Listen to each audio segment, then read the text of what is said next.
자, 들려? 잘 들려?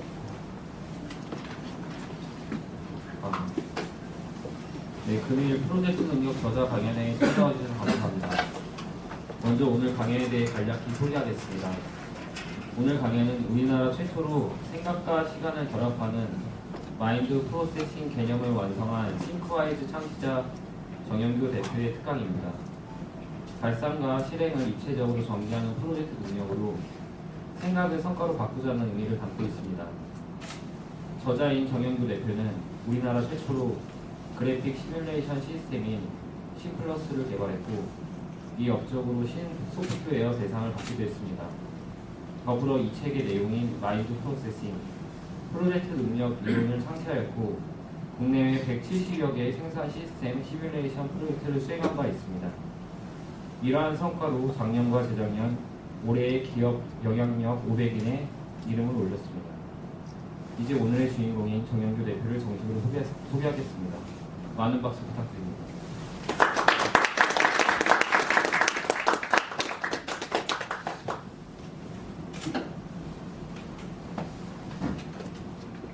귀한 시간에서 오셨을 텐데 유익한 시간이 됐습니다.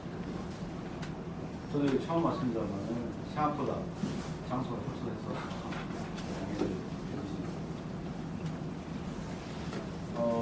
PQ라는 단어를 제가 만들었습니다.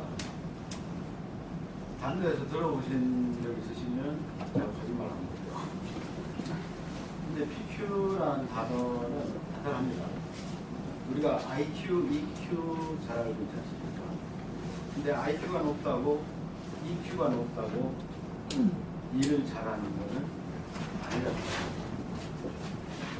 그러니까 일을 잘하는 데는 IQ도 높아야 되고 EQ가 높으면 도움은 되는데 그것이 아닌 뭔가 다른 요소가 필요합니다.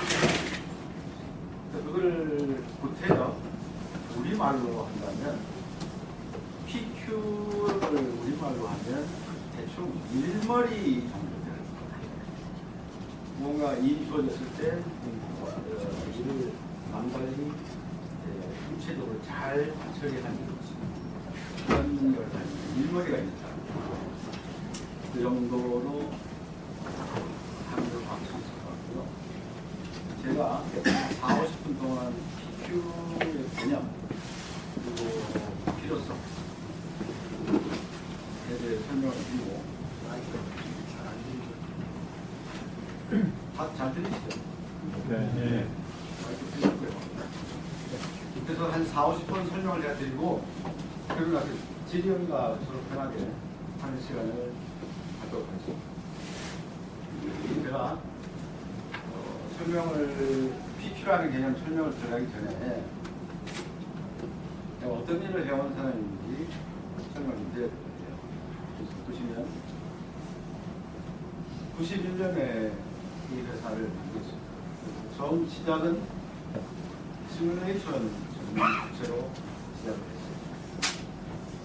많은 프로젝트를 국내에 프로젝트를 했고요. 어느 날 이 많은 정리되지 않은 정보를 정리를 잘하는 게 컨설턴트의 능력입니다. 근데 그것을 위해서 저는 엑셀을 주로 사용해봤는데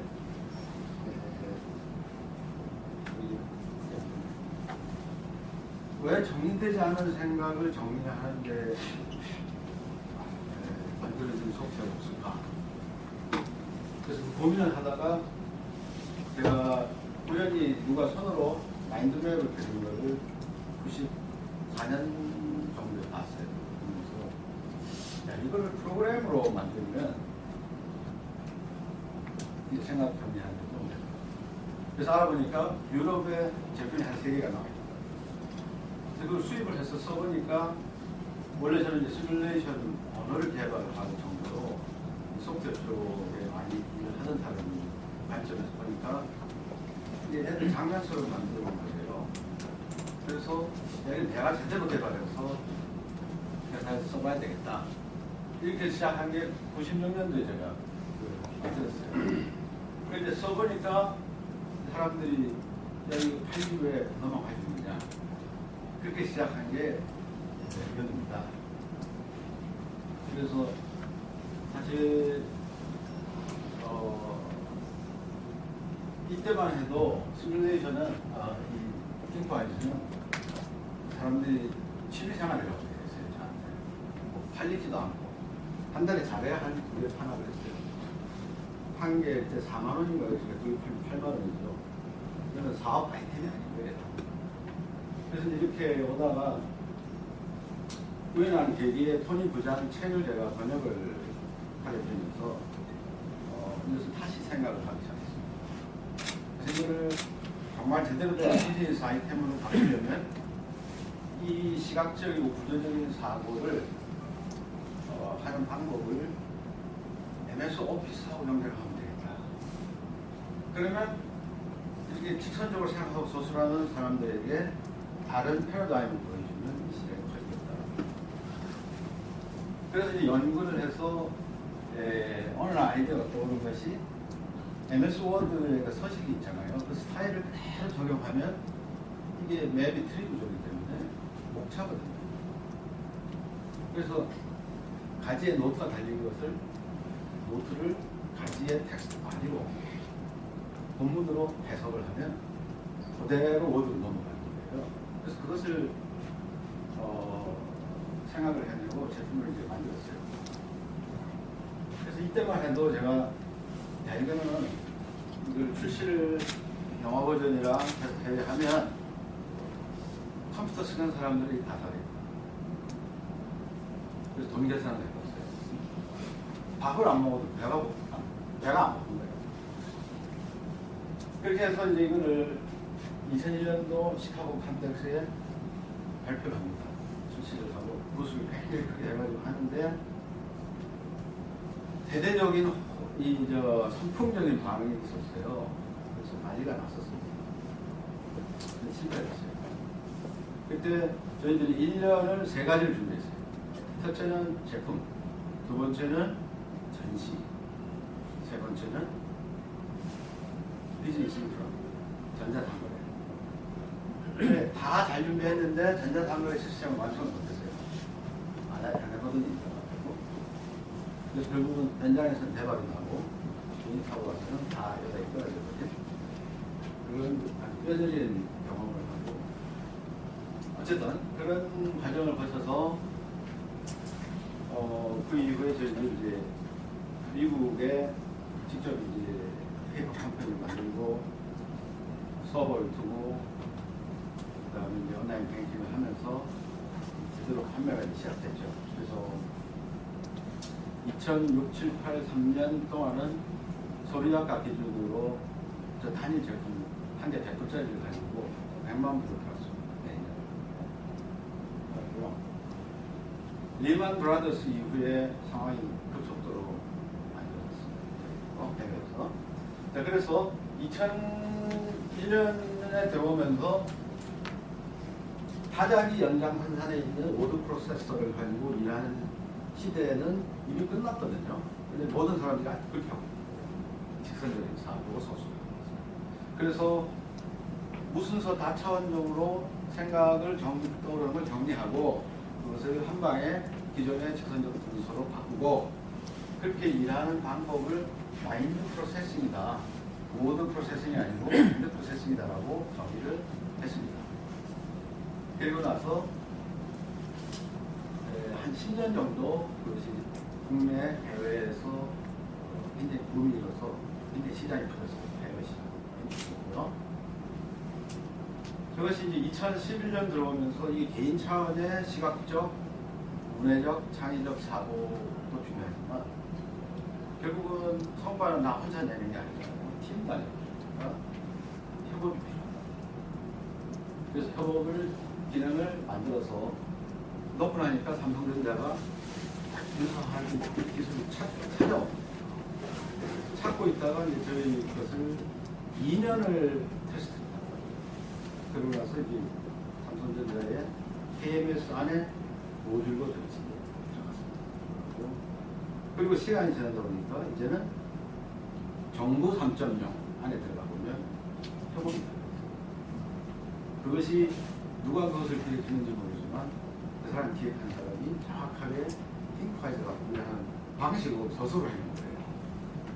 근데 아직도 정부는 이것을 채택을 아직 대대적으로 하지 못하는 것입니다. 자, 그렇게 해서 개념을 협업으로 옮겨갔는데, 팀 단위로 갔는데, 저는 개인적으로 제가 미국에서 한국에 온 이후로 저는 다이어리를 제가 엑셀로 그려서 포스트 프린터를 찍어서 목도로 썼던 거예요. 지금도 비디오로 디자인한 거를 인쇄소에 몇 개 20만 원 주시면 10년치를 찍어줍니다. 공은 아닙니다.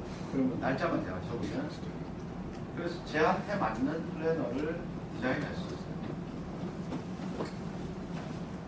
개인적으로 항상 고민이 뭐였냐면 내가 뭔가 프로젝트를 시작할 때는 전체를 기획할 때는 전체를 종합적으로 보기 위해서 매핑을 한다고 합니다.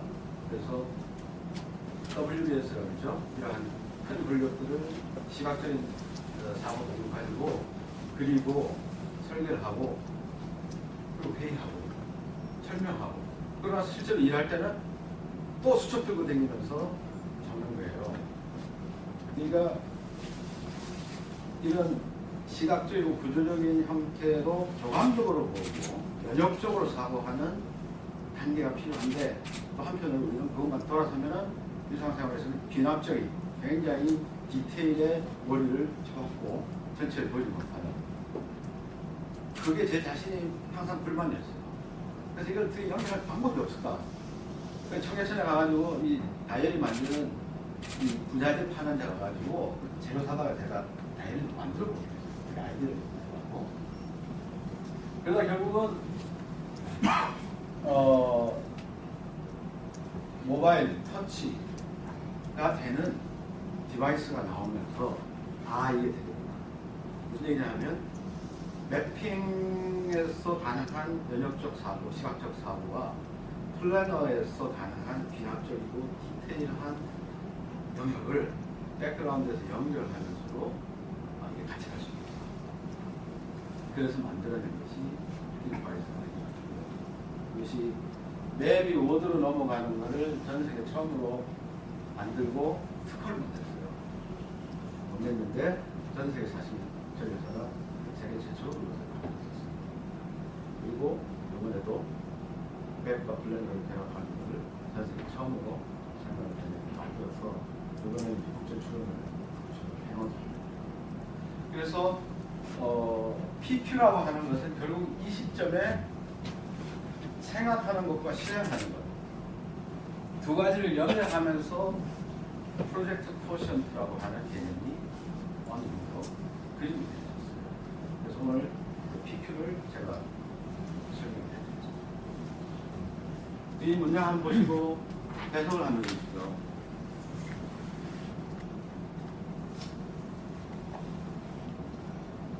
이거는 로버트 케네디가 원래 버나드 쇼가 한 얘기를 대통령 후보 연설하면서 인용하는 내용인데요.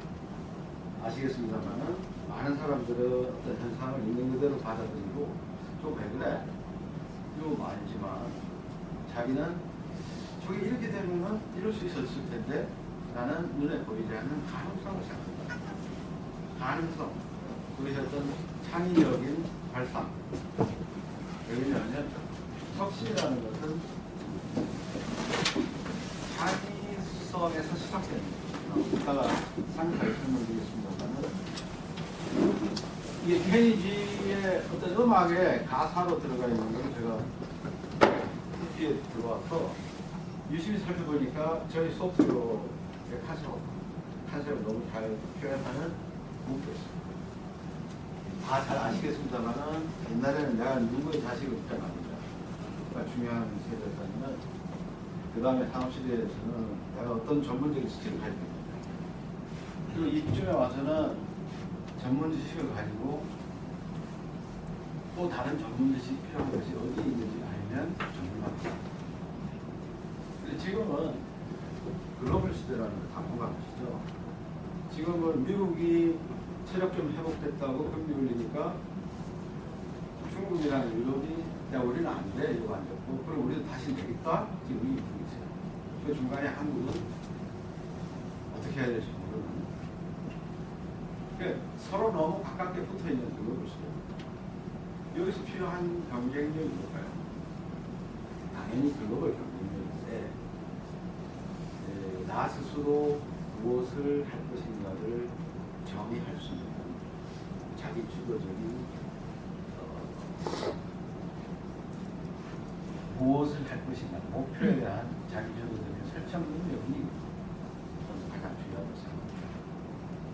글로벌 경쟁력이라는 단어를 놓고 모든 것이 지금 글로 소구점이라고 보시면 돼요. 모든 것이 그것을 향해서 진행되었습니다.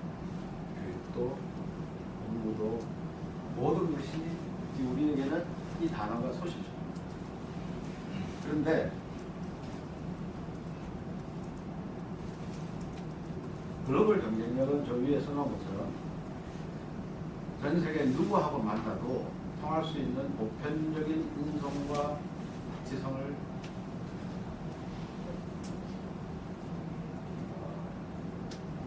그런데 우리 주변에는 이러한 많은 핵심어들, 화두에 의해서 항상 복잡하게 얽혀서 지나가는데요. 이걸 만약에 글로벌 경쟁력이라는 단어 하나를 놓고 매핑을 한다면 어떻게 상관관계가 정리가 될지 한번 생각을 해보시자고요.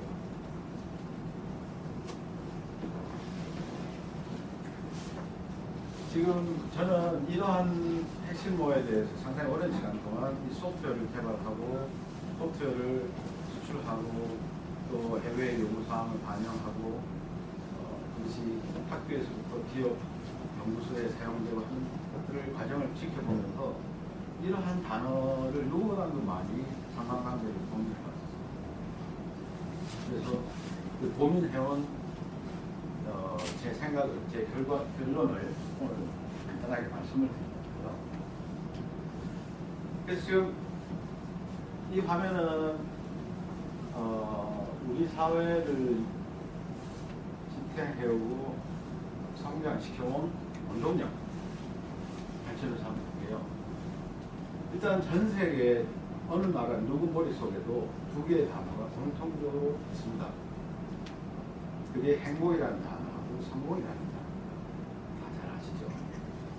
근데 행복이라는 단어는 잘 아시겠습니다만 매 순간 자기 자신에게 갖는 긍정적인 느낌을 행복이라고 합니다.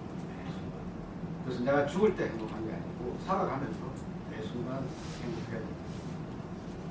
성공이라는 단어는 다시 개인적인 관점, 사회적인 관점에서 분간해보면 개인적으로 후회 안 하면 성공. 내가 한 선택에 대해서, 결과에 대해서 후회하지 않는 개인적으로 성공하고요.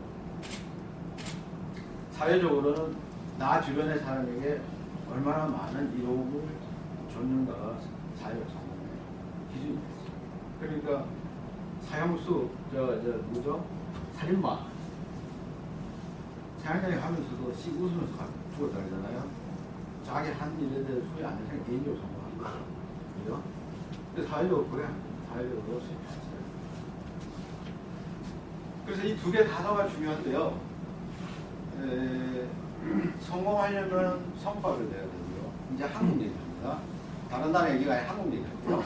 성과를 내야 되고, 성과 내려면 능력 갖춰야 되고, 능력 갖추려면 어떻게 해야 돼요? 좋은 대학 나와야 돼요. 그러니까 20년, 30년 전에 저희들 어릴 때만 해도 무조건 공부만 열심히 하면 모든 게 용서가 됐어요. 좋은 대학 가면 모든 게 용서됐었어요. 그리고 또 거꾸로 좋은 대학 나왔더니 거꾸로 이 계단을 올라갈 수 있었어요. 그것이 어쩌면 이 사회를 여기까지 끌고 온 군중분식이고 에너지였어요. 근데 죄송하게도 지금은 옛날처럼 머리치고 공부하지만 대학 가기 어렵다고 더 어려웠다고 졸업해도 취업이 안 된다 하니 못합니다. 근데 취업이 됐는데 더 큰 문제는 그나마 취업이 됐는데 좀 있으면 회사가 어렵대요. 도대체 어디서부터 이 사이클이 뭔가 문제가 되는 거야. 그 문제는 결국은 우리가 가지고 있는 경쟁력, 이 국가의 경쟁력을 잘 보면 산업사회, 산업시대 경쟁력이 아직도 그 연장선상에서 우리가 그 치우지 않아서 버티는 문제예요. 그 지식, 정보, 글로벌 시대에 맞는 경쟁력으로 이것이 체질 개선이 아직도 안 되고 대기업 위주의 산업 시대, 새마을운동 시대에 구조적인 경쟁력을 가지고 왔는데 삼성, 현대 대회에서 다 깨집니다. 스마트폰 사업을 접어야 되나 말아야 되나 그런 얘기가 나오잖아요. 그래서 결국은 거기서부터 망가지기 시작하니까 여기까지 이 도미노 이펙트가 생긴 거죠. 그래서 자세히 들여다보면 한국 사람들은 불행하게도 전 세계에서 제일 많이 공부하고 노동시간 제일 길어요. 행복지수는 상당히 낮고요. 자살률 높고요. 이런 건 다 1등이에요. 근데 자세히 들여다보면 한국 사람의 일생은 두 개의 동사로 표현이 돼요. 공부한다, 일한다. 이거 말고 배우고 있어요. 불행하게 이게 현실인 거예요. 지금까지. 그래서 공부한다를 다시 들다 보니까 학원 있는 데는 수입이 조금밖에 없어요. 배우기는 엄청 여기저기 다니면서 많이 배우는데 내 걸로 소화하는 시간은 없다라는 거예요. 그리고 배운 거 가지고 누가 잘 외워서 문제 잘 푼다. 이거 가지고 사람들 뽑으니까 수급 필요 없는 거예요. 사회가 그렇게. 그렇죠? 그렇죠? 근데 일한다를 가보면 지금 네이버에 인터넷에 휴대폰에 쳐보시면 일이라는 게 사전에 어떻게 정의되어 있냐. 생계와 벌이를 위해서 육체적, 정신적 노동력을 제공하는 것이죠. 그러니까 제가 하려고 하는 얘기 여지는 뭐냐면 그 개념의 일은 새마을운동 시대의 정의예요. 지식 정보 시대의 글로벌 시대에 일한다의 개념이 아니라는 겁니다. 그러니까 이 두 개가요. 두 개가 공통점이 뭐냐면 이거예요. 창의 인성, 자기 직업성 자체가 부족하다. 이 훈련이 아닙니다.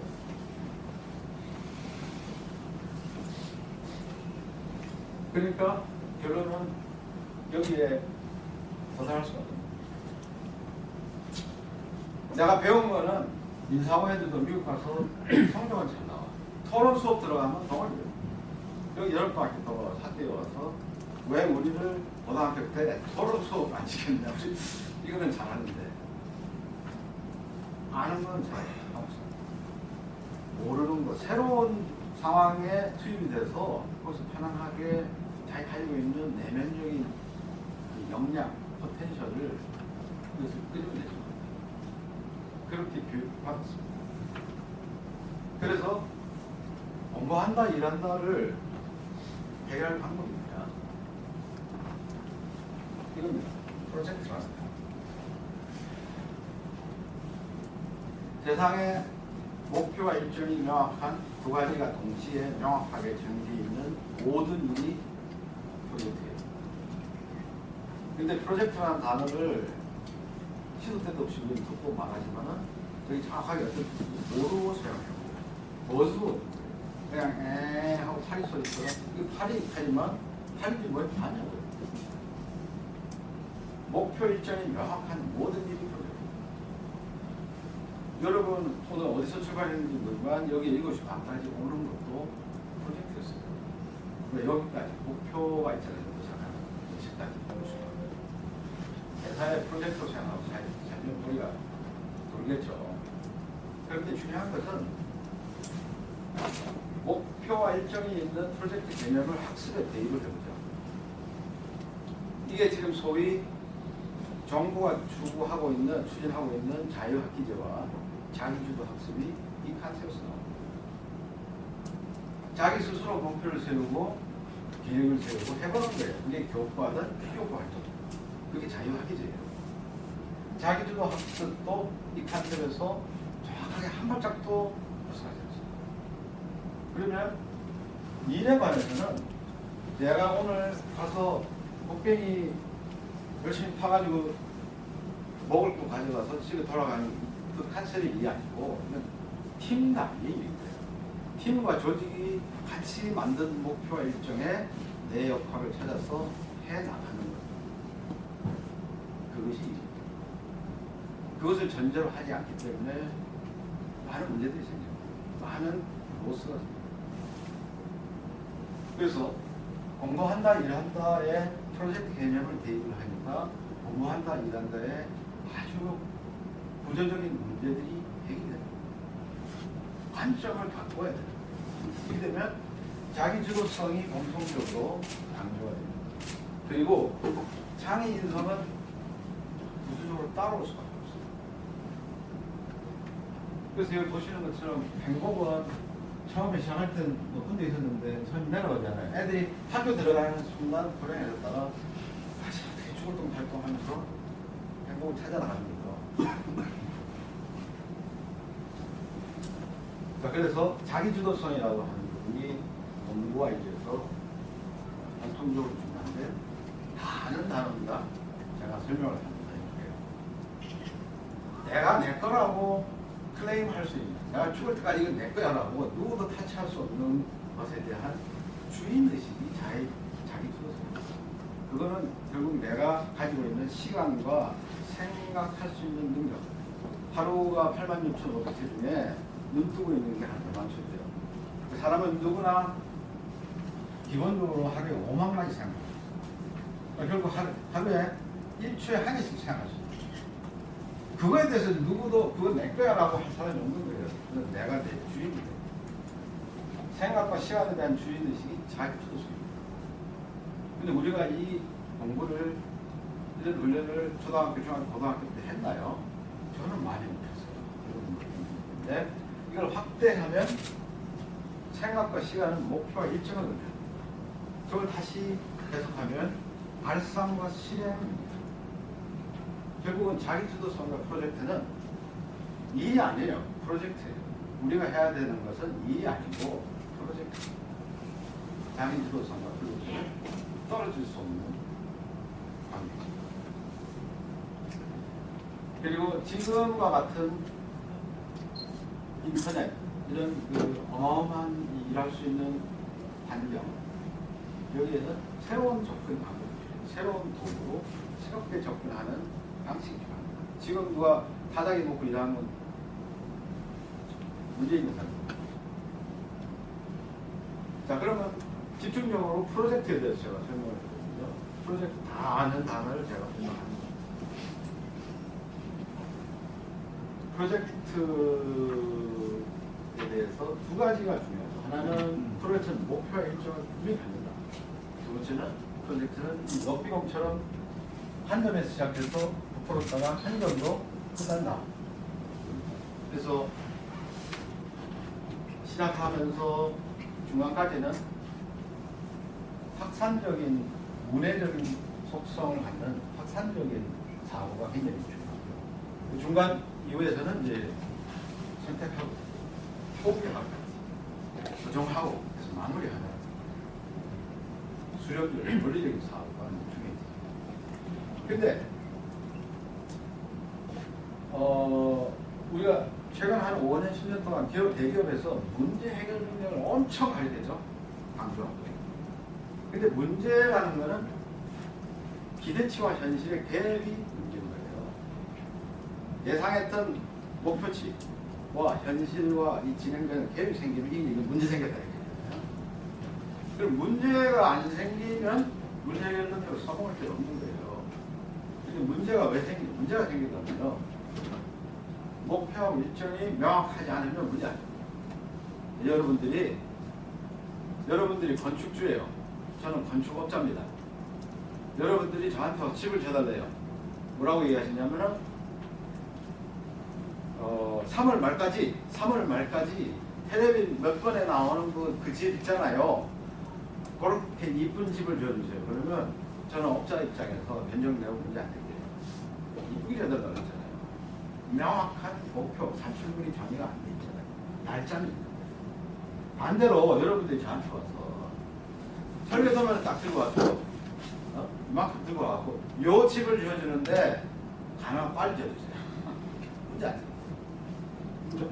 목표, 산출물이 명확한데 반면에 일정이 꼭 되죠. 그러면 문제 안 생긴다고요. 문제 해결 능력이 필요 없어요. 그런 경우는. 그냥 나 스스로 내가 하는 일이나 남에게 시키는 일이나 또는 나한테 주는 일조차도 목표 일정에 대한 개념이 없이 한다는 거예요. 서로 엉켜있는 거예요. 주장할 게 아무것도 없어요. 자, 그래서 중요한 것은 시작과 끝이 명확한, 일정이 있고 목표치와 산출물과 기대치가 명확한 것이 프로젝트다. 그리고 그 모습은 높이고. 프로젝트의 굉장히 중요한 요소가 목표라고 했는데요. 이 목표가 얼마나 명확하냐 안 하냐가 이런 결과를 가집니다.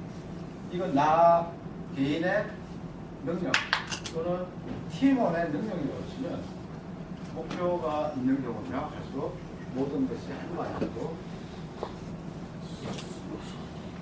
온라인 헌팅을 같이 하는 거죠. 그때 동명에 의한 시너지가 발생합니다. 다른 사람들과 해도 그렇고 나 자신. 근데 저것이 비리뭉텅하면 안 돼요. 다 따로 가고. 그럼 목표가 실제로 어떻게 영향을 미치느냐? 외부에서 자의든 타의든 동기를 부여받았습니다. 그럼 그 다음에 실선이 내가 해야 될 일이에요. 점수는 자동으로 발생합니다. 실선은 뭐냐면 동기부여가 주어졌을 때 그것을 내가 함축적인 형태로 가능한 한 컷의 이미지로 전환을 해서 머릿속에 생각합니다. 그렇게 하면 할수록 머릿속에 딱 박혀있는 거예요. 그러면 내가 잠을 자든 일을 하든 백그라운드에서 저것이 돌아갑니다. 계속 찾아요, 정보를. 그래서 등산을 이제 하겠다라고 마음먹었어요. 그리고 내가 등산하고 비상을 하나 봤어요. 지하철 타고 가는데 문이 열리면 누가 등산하고 내려와서 타잖아요. 그럼 나도 모르게 눈이 글로 갑니다. 그럼 무의식적으로 가요. 그거는 나 아닌 나 속에 또 다른 나가요. 계속 그 정보를 찾는 거예요. 내가 원하는 것을 찾는 거예요. 내가 나한테 내가 원하는 게 뭐다라고 잘 전달해주는 기술. 저거예요. 저걸 잘하면 놀고 있는 빙산 밑에, 물 밑에 있는 나를 일으키시고 오시는 거예요. 그죠? 요 원리고요. 프로젝트를 시작에서 끝까지 해나가는데 필요한 능력이 크게 4개로 카테고리를 만들면 이렇게 됩니다. 사고라고 하는 능력이 모든 나머지 소통, 관리, 학습 능력의 기본이 됩니다. 그래서 아까 앞에 말씀드린 PQ, 프로젝트 코션트라고 하는 거는 내가 뭐 PT를 잘한다? 내가 뭐 연구 조사를 잘한다? 내가 토론하는 걸 잘한다? 그런 한 개 낱개의 능력을 얘기하는 게 아니라 PQ라는 것은 봄, 여름, 가을, 겨울처럼 시작에서 끝까지 가는 이 높이공의 리듬을 타고 가면서 이 4가지 능력, 아까 말씀드린 그런 자기자기한 능력들을 입체적으로 목표와 일정을 위해서 입체적으로 발휘하는, 조합하는 능력이 PQ인 거예요. 그래서 이 사고력에 관해서 분해를 해보면 3가지로 나눠집니다. 하나는 첫 번째가 시각하고요. 두 번째가 전체를 보는 거고요. 세 번째가 연상 결합. 시각화는 뭐냐면 글자가 애들을 낙서하는 거에서 시작합니다.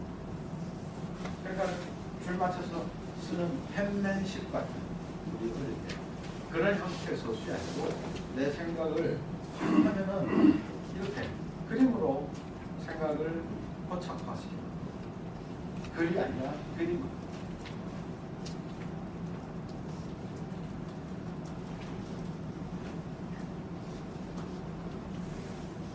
두 번째는 그 시각화를 하다 보면 그 과정에서 특히 랩의 형태로 전체를 구조화하는 훈련을 하게 되면 이제는 전체를 나도 모르게 전체를 보는 쪽으로 이 프로세스가 되면 나도 모르게 중요한 건 나도 모른다. 나도 모르게 자꾸 이걸 보는 순간 전체. 옛날에는 이것이 아래 한글로 다 이 내용을 적어놨기 때문에 위에서 아래로 왼쪽에서 오른쪽 읽을 수밖에 없었어요.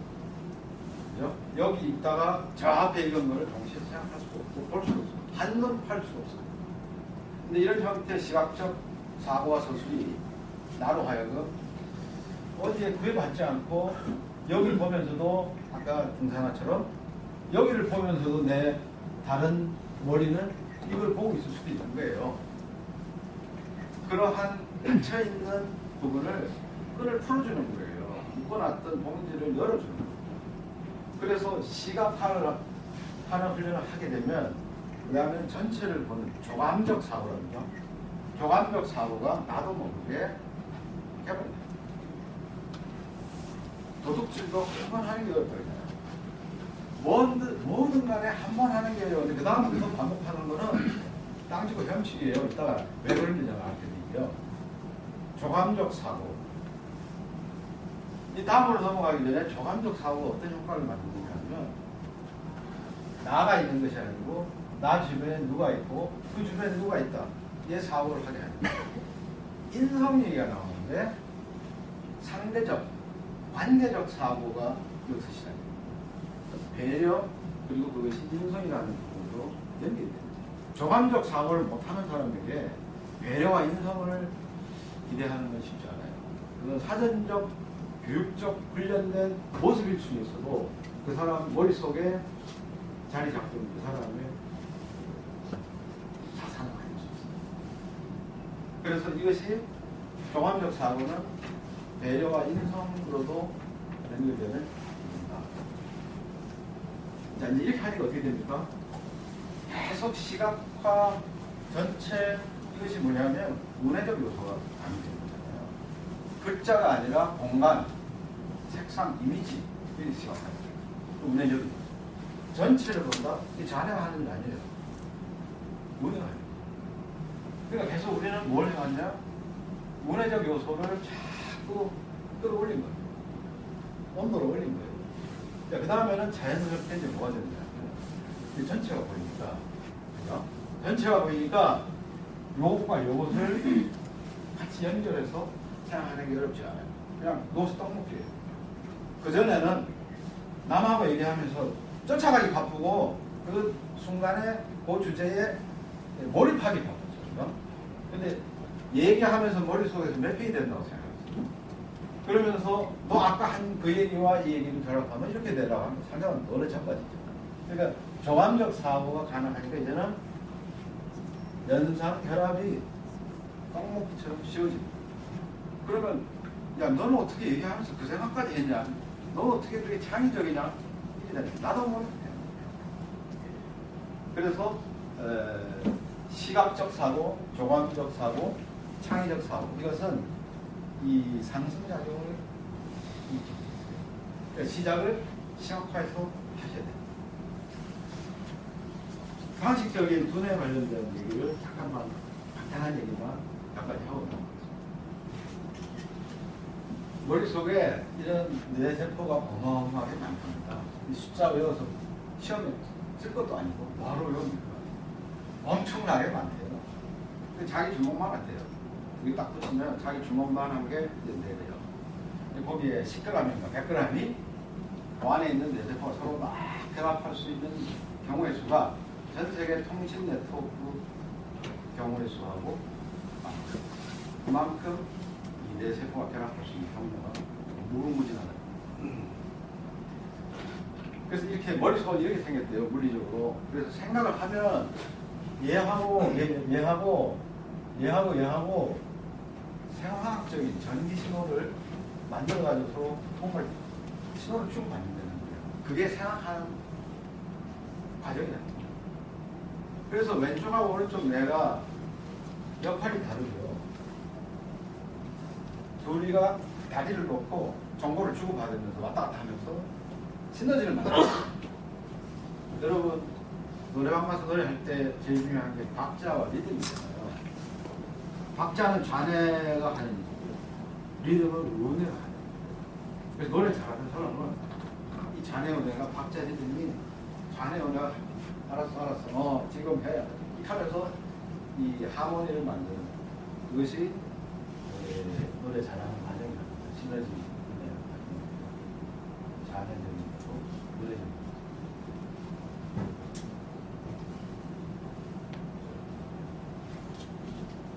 능력은 네트워킹 성능이다. 이게 무슨 소리냐면요. 여기 뇌세포가 많은데 어떤 사람이 어떤 생각을 할 때 촬영을 해보면 활성화되는 능력이 다르다는 겁니다. 다르다는 거예요. 즉 다시 말해서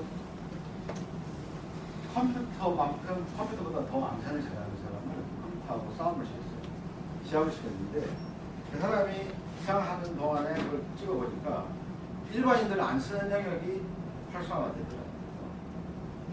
그러니까 능력을 개발한다는 것은 능력을 가지고 있다는 것은 타고나는 게 아니라 한 번도 안 쓴 뉴런을 결합을 해서 한 번, 두 번, 세 번 결합하는 연습이 학습 과정입니다. 그것이 능력을 개발하는 거예요. 그것이 마치 산속에 다니지 않은 곳에 사람들이 한 번, 두 번 생기면서 오솔길이 만들어지는 것을 발자국으로 해서 그것이 능력을 개발하는 과정입니다. 그러니까 나는 저거 타고나기를 못한다가 아니고 도둑질을 못한다가 아니고 해보세요. 한 번 하면 그다음부터 쉬워진다. 그게 뭐가 됐든 간에 이 원리에 의해서 이루어진다. 자, 그래서 결론적으로 우리는 창의성 얘기를 하고 확신을 얘기하고 가치를 얘기하고 어쨌든 그걸 우리는 장악을 해야 돼요. 그래서 창의력에 대해서 잘 아는 내용이지만 또 제가 정리해드리고 있습니다. 누구든지 가만히 있어도 오감을 통해서 정보가 들어와요. 그죠? 또 들어오고 사라지고 어떤 때는 들어왔는데 쓰레기 같은 게 머릿속에 기억돼요.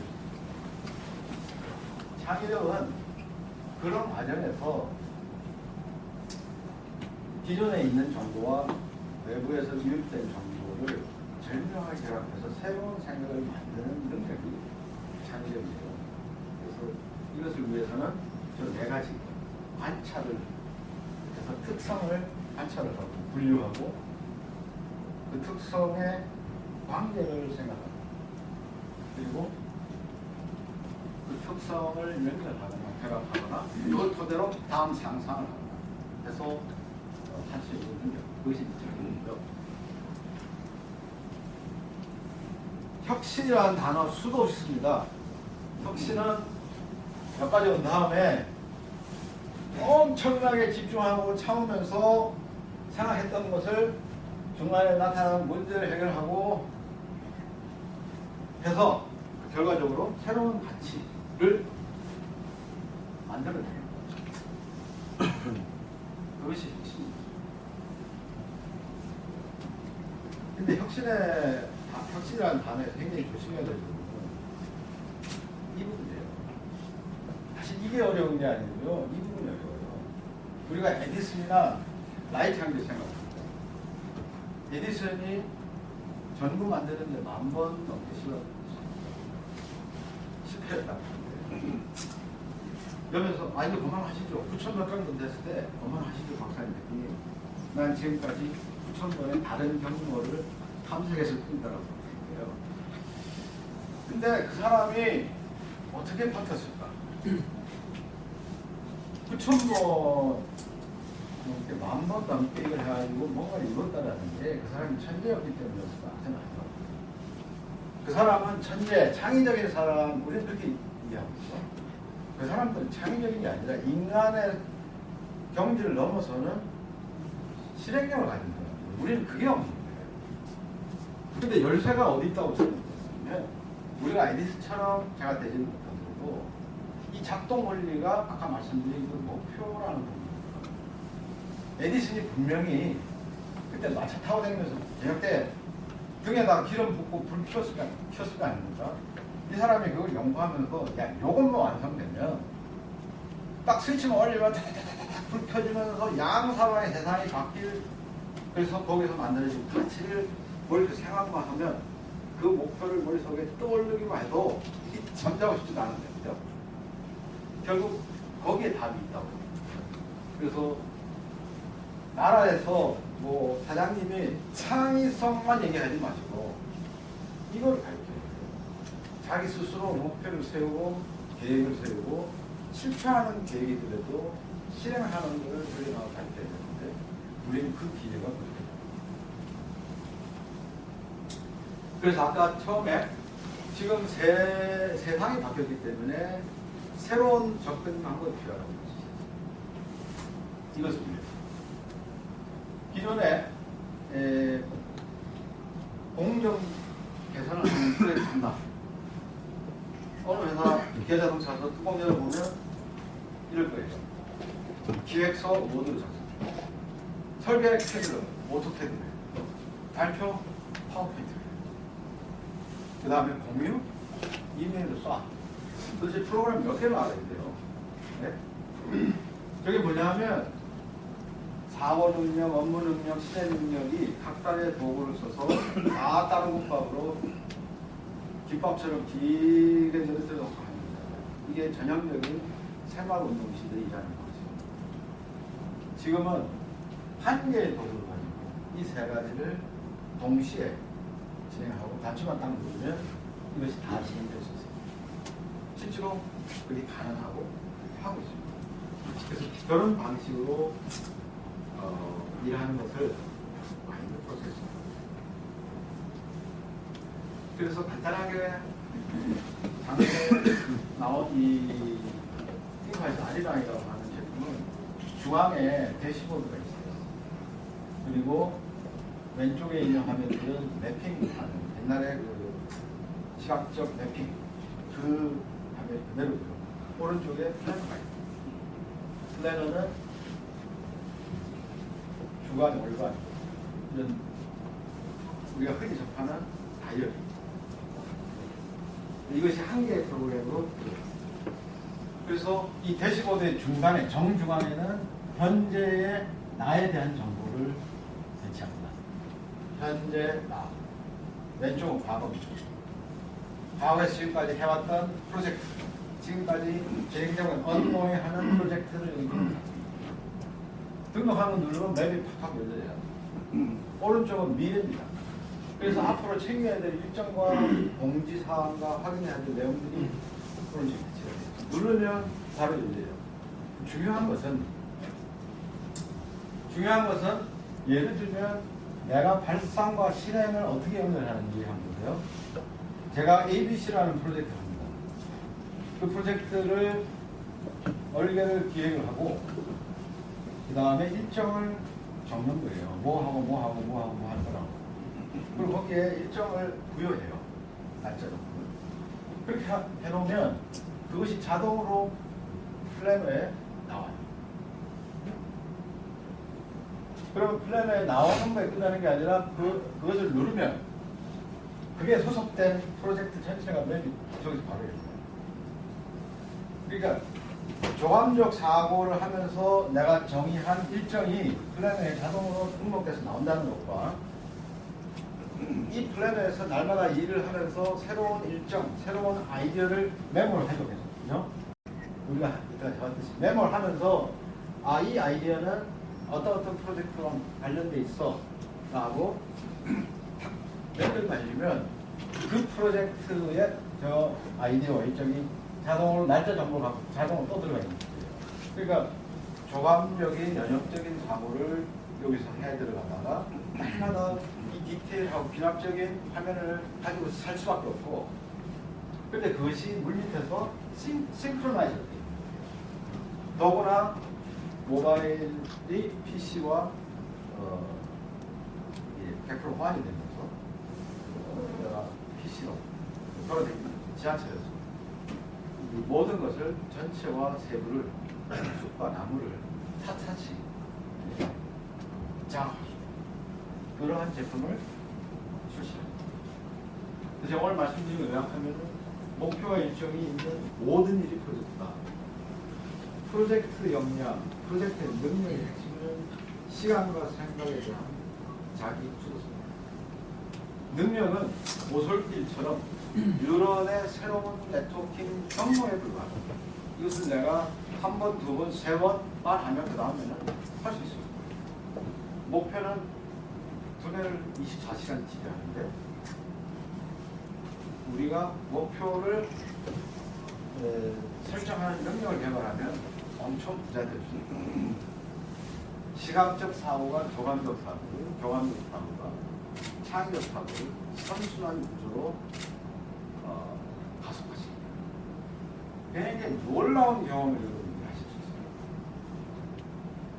창의적 사고의 핵심은 상상연상 결합이다.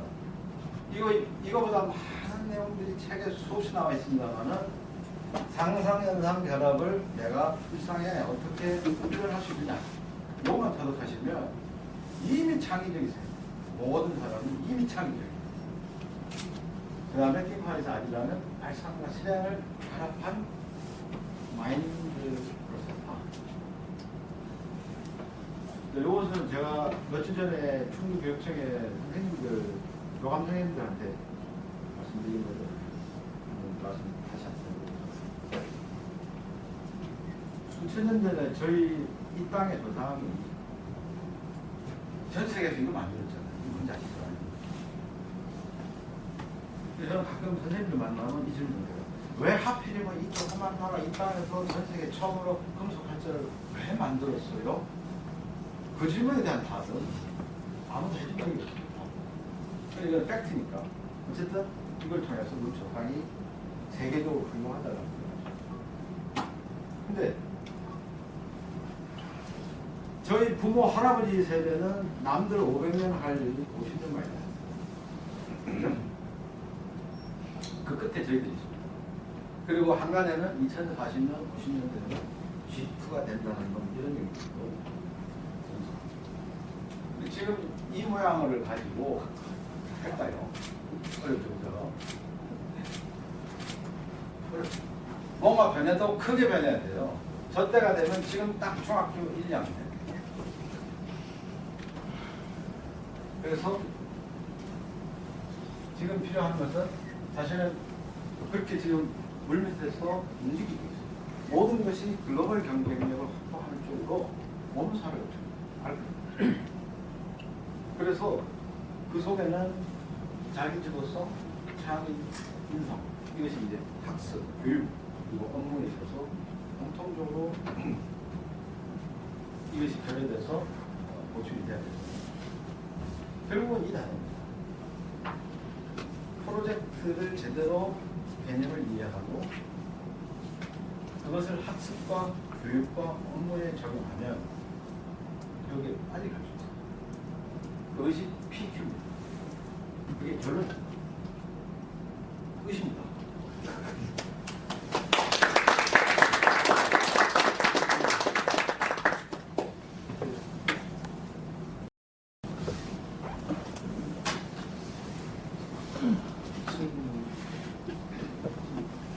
싱크와이즈를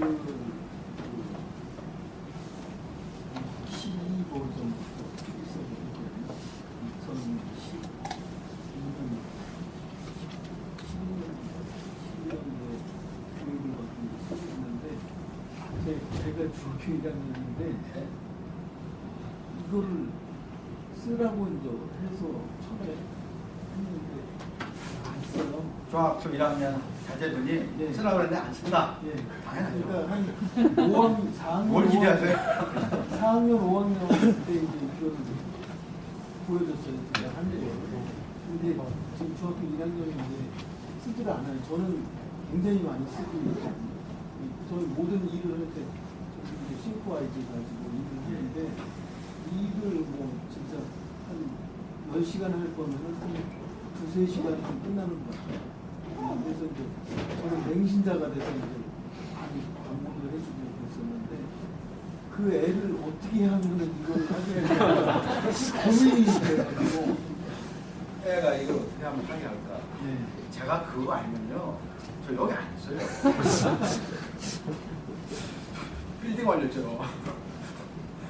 교육공화국이잖아요. 근데 어떻게 하면 애들이 이걸 하게 만드느냐? 흥미를 좀 유발시켜야 되는데 저는 지금까지는 답이 없다고 봐요. 근데 앞으로는 조금 달라질 거예요. 지금 인천 강화도 교육청, 인천교육청, 충주교육청, 그리고 여러 교육청 단위로 자유학기제에 이것이 최적의 도구로 질문이 끝나고 개학이 돼서 진행이 되고 있어요. 자유학기제를 하는 아이들은 뭐라 그러냐면 공부 안 해서 좋아요. 나 하고 싶은 거 한번 해볼 수 있어서 좋아요. 근데 다른 지금 시도를 전부 하고 있는 거예요. 근데 그 자유학기제에 내가 하고 싶은 거를 이제 정리해야 나중에 포트폴리오가 돼가지고 수시에 활용할 수가 있잖아요. 그럼 내가 뭔가 기록하는 방법을 내가 가져야 내가 되잖아. 근데 학교에서 안 가르쳐줘도 이 도구만큼 좋은 도구가 없다는 게 증명이 됐어요. 그러니까 교육 환경이 성적이 아니고 성취도를 근거로 아이들이 이게 환경이 바뀌어 나가거든요. 네? 그런 환경이 이제 아이들이 이제 성적이 아니라 성취도에 관해서 내가 뭘 준비해야 되느냐?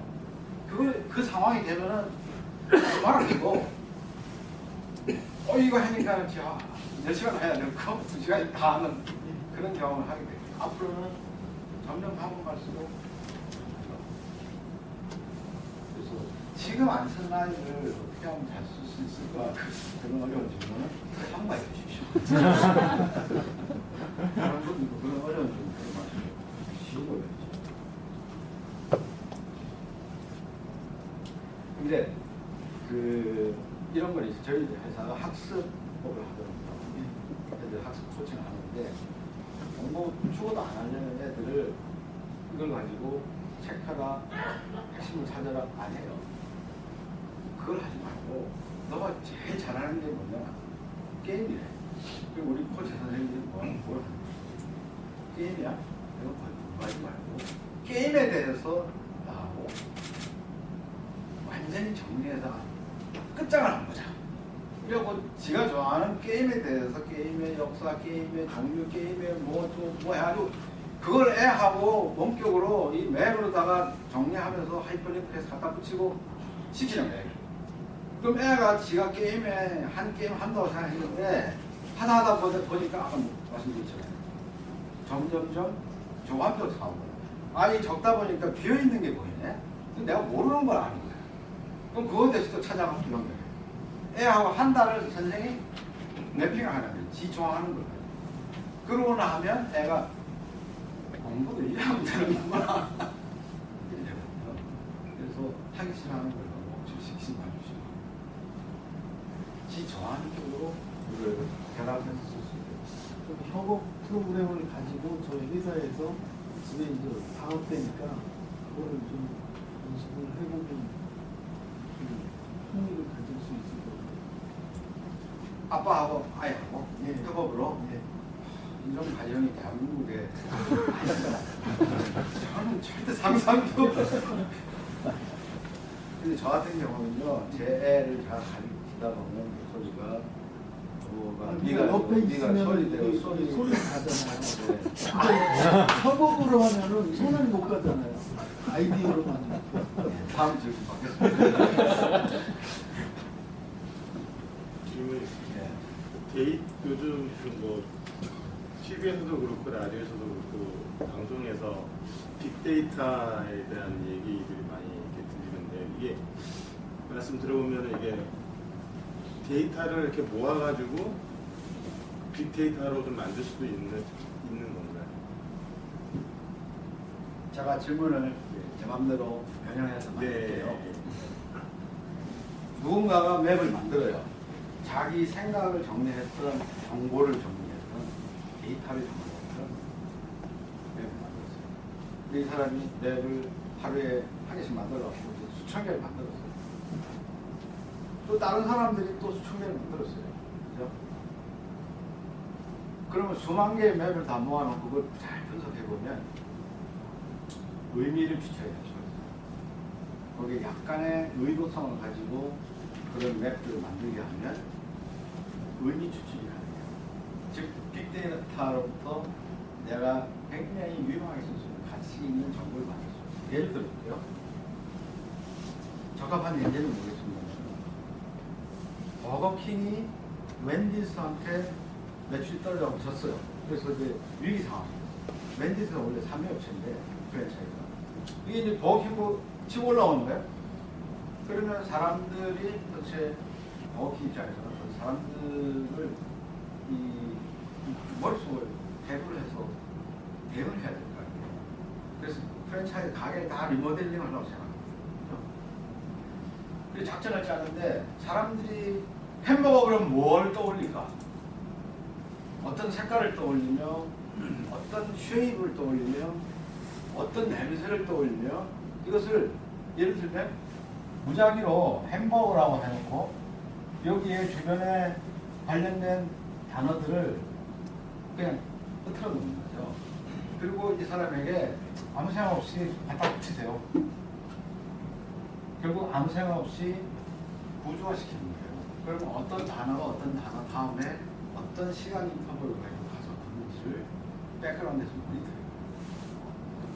그럼 이런 형태의 맵을 아주 정교하게 만들어서 사람들에게 작성을 시키면 색상과 이미지와 핵심어와 배치와 필요한 마케팅에 필요한 많은 힌트들을 찾아낼 수 있어요.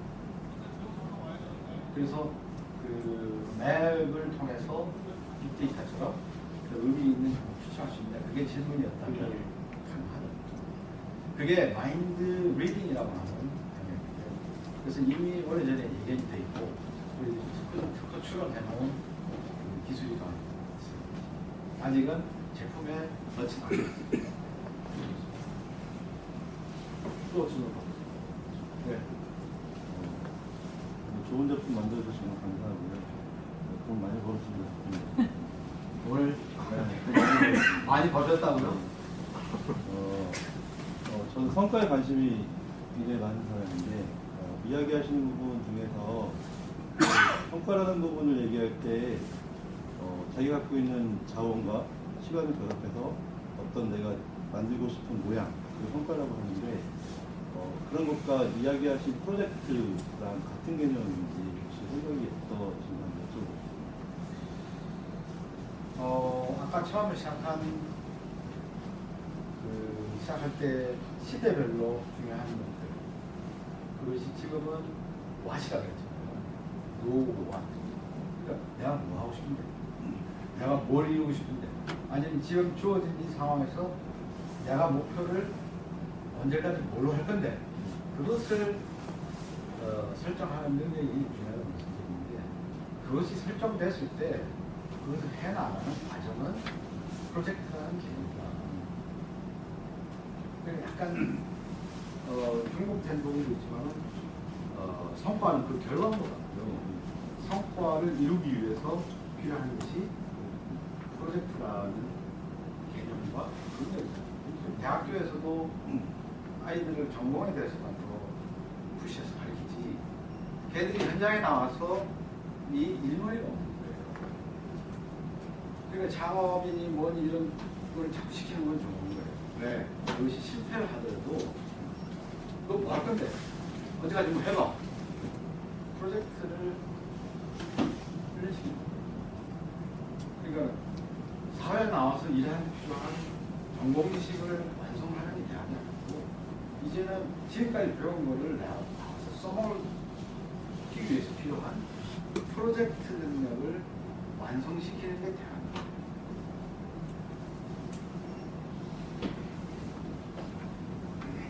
답변이 됐습니다.